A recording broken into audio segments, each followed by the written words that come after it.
In Donnerskirchen, a picturesque village in Burgenland, lived a woman named Therese. The village was known for its gentle hills and idyllic vineyards, including the one owned by her parents. Therese was a woman of stately stature, with a face that reflected both the hardships and joys of life. Her eyes, dark green and penetrating, told stories of unfulfilled dreams and broken promises, while her hands, rough from working in the vineyard, revealed her determination. Therese's life path was paved with failed relationships, each more painful than the last. Her first husband, Johann, a sturdy farmer with a penchant for melancholy, had left her after moving to the capital city, Vienna, exchanging rural idleness for the hectic anonymity of the metropolis. Johann was a man constantly searching for something, though he never knew exactly what it was. His departure left Therese in a state of deep confusion, her soul like an untouched canvas, suddenly stripped of its colors. After Johann came Franz, a charismatic teacher who had wrapped Therese around his finger with his intellectual brilliance and poetic words. But Franz was a dreamer, a man of ideas, unable to accept reality. His constant philosophical discourses about life and love, initially so fascinating, soon became an endless monologue that drove Therese to despair.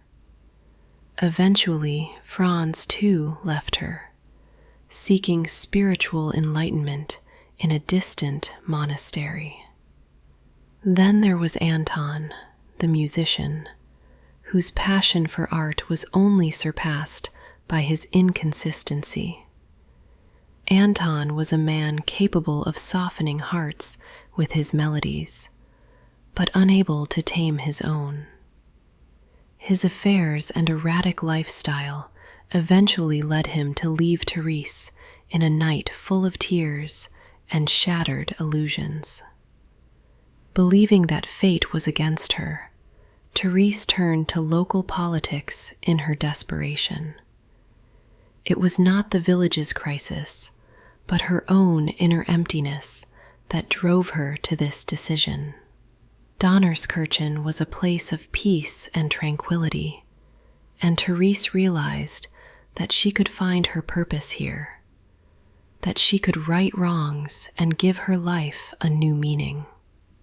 With unwavering determination, Therese began to delve into the political affairs of the community. Her speeches, infused with the passion and pain of her own life, quickly found an audience.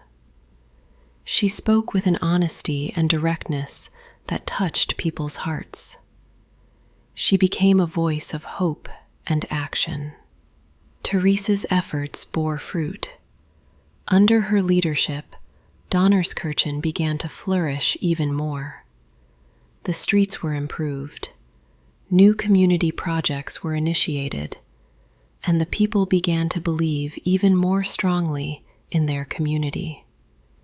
Therese had finally found her place, a task that brought her the fulfillment she had sought in all her failed relationships. Yet despite all her political success, Therese carried the scars of her past with her. The men she had loved and lost were like ghosts that she could never completely let go of. In her lonely hours, she often thought of Johann, Franz, and Anton, wondering if she had ever truly been happy. But then she remembered the grateful faces of the people in Donnerskirchen, and she knew she had found her way. Therese, the woman who had so often failed in love, had finally found her peace in her dedication to her community. Her life was a testament to the fact that true happiness is often found where it is least expected.